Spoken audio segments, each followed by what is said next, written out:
Sprinkle citrus peels with salt, and you'll thank me later. This trick is genius. It saves money and works wonders.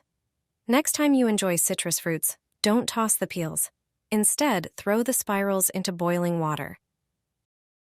Add 2 tablespoons of salt right away. Then mix in 1 tablespoon of baking soda. Stir well and let it simmer for a few minutes. Now, pour the mixture into a bowl to cool.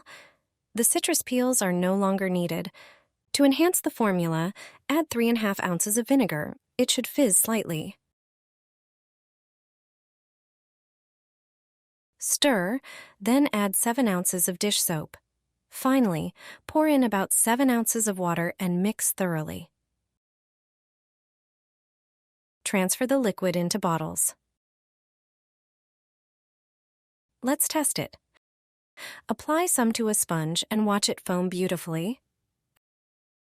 I've never had dish soap this good. It cleans effectively, smells fresh, and is perfect for daily use.